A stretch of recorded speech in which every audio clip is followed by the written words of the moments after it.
Hai semuanya, kali ini kita akan membahas mengenai analisis keputusan yang merupakan salah satu subtopik dalam mata kuliah Operation Management and Managing Business Information. Selain itu, kita juga akan ngebahas gimana melakukan analisis keputusan dengan menggunakan aplikasi QM. Dalam kehidupan sehari-hari, kita juga selalu dihadapkan dalam pengambilan keputusan. Contoh sederhananya tuh kayak nanti siang saya mau makan apa ya?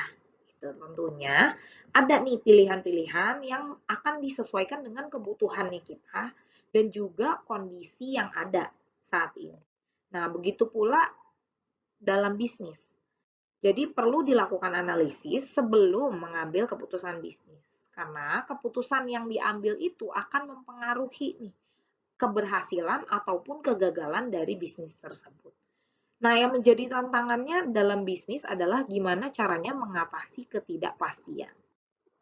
Setelah teman-teman tahu konsep mengenai analisis keputusan, berikutnya ini adalah langkah-langkah yang bisa kita lakukan ya untuk melakukan analisis keputusan. Yang pertama kita perlu definisiin dulu masalahnya, ya. Apa sih yang mau diputuskan? Gitu. Kemudian pastinya ada nih alternatif atau solusi ya untuk permasalahan yang ada. Kemudian berikutnya ada juga situasi yang dihadapi itu apa, gitu. Kemudian kita menentukan ya tabel keputusan, ya, di mana di dalam tabel keputusan ini kita akan membuat outcome atau konsekuensi dari kombinasi si alternatif dengan setiap kondisi yang ada. Ya, dari sana kita melakukan pengujian dan berikutnya kita akan ambil keputusan. Di sini terdapat dua alat yang bisa digunakan nih oleh teman-teman semua dalam analisis keputusan. Yang pertama yaitu dengan menggunakan tabel keputusan dan yang kedua itu bisa menggunakan pohon keputusan. Keduanya sebenarnya serupa, hanya berbeda dalam bentuknya saja. Setelah teman-teman mengetahui mengenai konsep analisis keputusan, kemudian langkah-langkah yang dapat digunakan dan alat yang digunakan, berikutnya di sini kita akan mempelajari dulu mengenai lingkungan pengambilan keputusan, di mana terdapat 3 lingkungan. Yang pertama, itu lingkungan di bawah kepastian. Di bawah kepastian artinya sudah diketahui jelas gitu ya konsekuensi dari keputusan yang akan diambil. Contohnya, misalkan seseorang memiliki dana 10 juta yang ingin dikembangkan. Nah, terdapat pilihan yaitu menanamkan dananya tersebut di deposito bank, di mana akan mendapatkan return atau bunga sebesar 5%. Nah, di sini artinya udah diketahui dengan pasti ya hasil yang akan didapat tuh apa, yaitu 5% tadi kalau misalkan disimpan uangnya di deposito bank. Kemudian berikutnya adalah pengambilan keputusan di bawah ketidakpastian, di mana di sini belum diketahui gitu ya probabilitas atau kemungkinan dari setiap kondisi yang ada. Jadi nggak pasti. Nah, di sini ada 5 kriteria yang bisa digunakan. Yang pertama itu kriteria optimistik atau maksimaks. Jadi di sini konsepnya akan dipilih hasil terbaik ya dari setiap kondisi dan alternatif dari yang terbaik.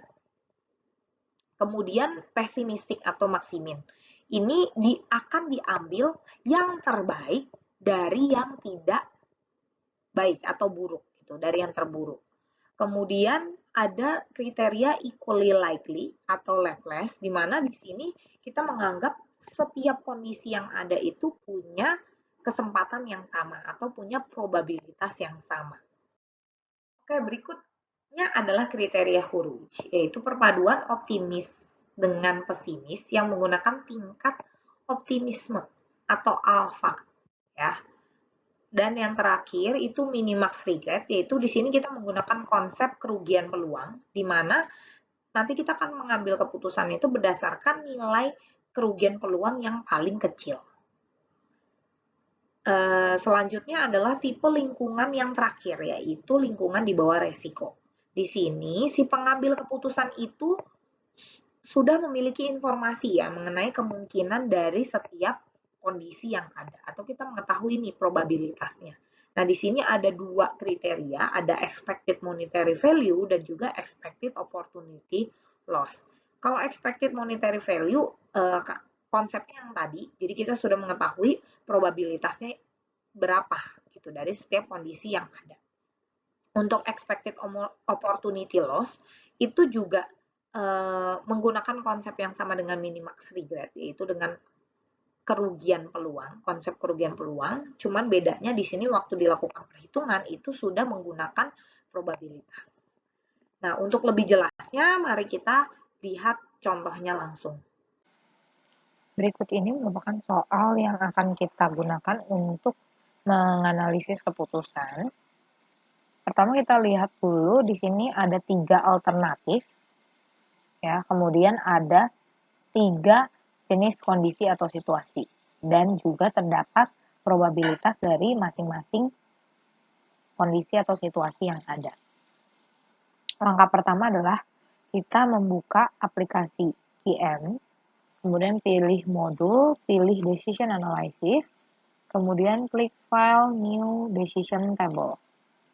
Nah, di sini untuk judul bisa diabaikan. Kemudian option ini untuk mewakili alternatif yang ada, yaitu 3 tadi ya. Kemudian skenario ini untuk kondisi atau situasi yang ada, dan itu juga ada 3. Jadi klik 3, kemudian tujuannya itu terkait dengan profit, kemudian diokekan. Langkah berikutnya adalah kita memindahkan tabel yang tadi, tabel PF yang tadi ke dalam aplikasi ini. Berikut data yang sudah diinput, seperti yang sudah diinformasikan sebelumnya, bahwa terdapat probabilitas atau kemungkinan dari setiap kondisi yang ada. Maka jika sudah selesai seperti ini, langkah berikutnya adalah kita klik solve. Nah, di sini dia akan muncul hasil dari IMV-nya. Ya, jika diketahui probabilitasnya, maka kita kategorikan ini berada dalam lingkungan di bawah resiko. Ya, di mana IMV di sini hasilnya yang terpilih adalah ini sebesar 19.500, atau jika kita gunakan unitnya adalah 19.500 dengan membuka toko ukuran sedang. Nah, selain daripada ini, kita bisa juga melihat nilai dari opportunity loss-nya atau expected opportunity loss-nya, ya, yaitu dari bagian Windows, pilih regret or opportunity loss, kemudian lihat pada bagian expected regret dengan nilai yang paling kecil, ya, sebesar 18 juta, itu juga dengan toko ukuran sedang. Pilihannya adalah dengan membangun toko ukuran sedang. Kemudian jika tidak diketahui ya probabilitasnya, kita anggap tidak diketahui probabilitasnya, berarti berada dalam lingkungan ketidakpastian, maka yang bisa kita simulasikan seperti apa? Kita edit dulu. Di sini probabilitasnya kita bikin untuk kriteria equally likely, yaitu dari setiap kondisi yang ada memiliki probabilitas yang sama. Caranya adalah dengan kita ketik sama dengan, maka dia otomatis akan terbagi rata. Kemudian dengan seperti ini, langkah berikutnya kita klik solve. Nah, dari hasil ini kita bisa melihat untuk kriteria maksimin, ya, yang terpilih adalah dengan tidak membuka toko. Jika dengan kriteria maksimaks, maka yang terpilih adalah dengan membuka toko ukuran sedang. Kemudian, jika dengan kriteria equally likely, maka yang terpilih adalah ini dengan membuka toko ukuran sedang juga. Gitu. Lalu, kalau contoh untuk penggunaan kriteria Hurwitz, kita bisa klik edit data lagi. Diandaikan alfa atau tingkat optimismenya ya sebesar 0,8.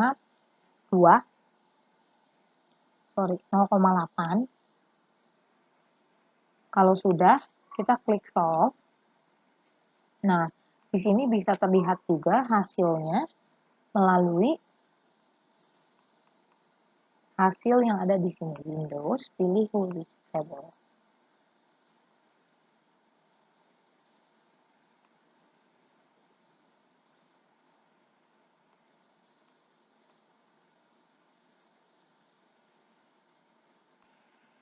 Baik, di sini untuk angka alfanya harus menggunakan titik ya, sehingga kita ubah dulu di sini karena tadi nggak muncul, jadi 0,80.8. Baru kita klik solve. Di sini dia akan muncul hasil dari kriteria Hurwitz, yaitu dengan dia membuka toko ukuran sedang. Berikutnya kita akan mencoba menggunakan pohon keputusan untuk menyelesaikan permasalahan yang ada di sini, yaitu untuk kasus di mana diketahui probabilitas dari masing-masing kondisi yang ada. Ya, langkah pertama adalah kita masuk lagi ke aplikasi QM-nya. Kita pilih modul, pilih decision analysis, kemudian pilih file new decision tree graphical yang nomor 3. Kemudian di-OK-kan. Setelah itu di sini kita akan membuat cabangnya ya. Pertama, kita akan bikin dulu dari sini kita akan menambahkan 3 cabang ya. Jadi bagian actionnya N sama dengan 3. Kenapa 3? Karena ada 3 alternatif. Kemudian klik add tree branch. Ya, nanti akan muncul seperti ini. Kemudian dari masing-masing cabang yang ada ya, alternatif keputusan yang ada, kan ada 3 kondisi. Sehingga kita akan masukkan lagi 3 cabang di sini. Ya. Begitu pula juga untuk yang berikutnya dari setiap kondisi yang ada. Ya, langkah berikutnya kita bisa mengubah dulu nih nama dari sini. Jadi alternatif pertama apa, kedua, ketiga apa, kemudian probabilitas dari masing-masing kondisi yang ada. Gitu ya. Kita ubah dulu. Contohnya adalah seperti ini, kita klik di sini. Nanti akan muncul di sini namanya, kita ubah jadi membuka toko ukuran kecil ya, di mana profit yang dihasilkan di sini adalah sebesar 75.000 untuk kondisi baik. Ya, kita ganti dulu nama setiap cabang yang ada. Ini berikutnya membuka toko ukuran sedang, dan yang berikutnya adalah tidak membuka toko. Berikutnya kita akan mengisi data dari setiap cabangnya lagi, yaitu kondisi yang ada. Jadi contohnya di sini yang pertama itu pasar baik, di mana hasil yang didapatkan profitnya adalah 75 juta ya, 75.000. Kemudian di sini probability-nya adalah sebesar 0,2. Ya, kemudian begitu juga yang berikutnya yaitu pasar rata-rata itu dengan probability 0,5. Kemudian profitnya adalah sebesar 100.000. Kemudian untuk pasar buruk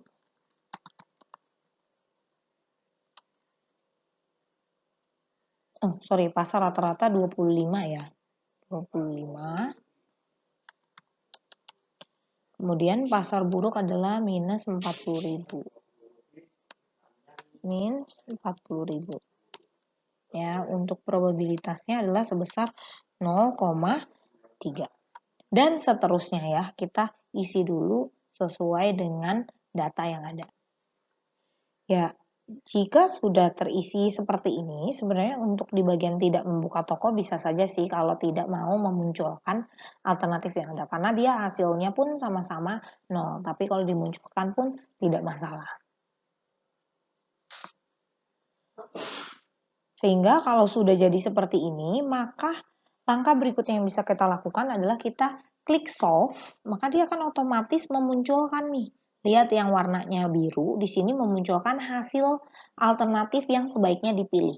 Ya, sebenarnya dengan cara ini di sini kita menghitung IMV dari setiap alternatif yang ada. Jadi kalau untuk buka toko kecil itu 15.500, kalau toko sedang 19.500, dan IMV untuk tidak membuka toko adalah 0. Nah, dari sini kita akan memilih yang keuntungannya paling besar ya, 19.500 atau 19.500. Ya, jadi Pilihannya adalah membuka toko ukuran sedang.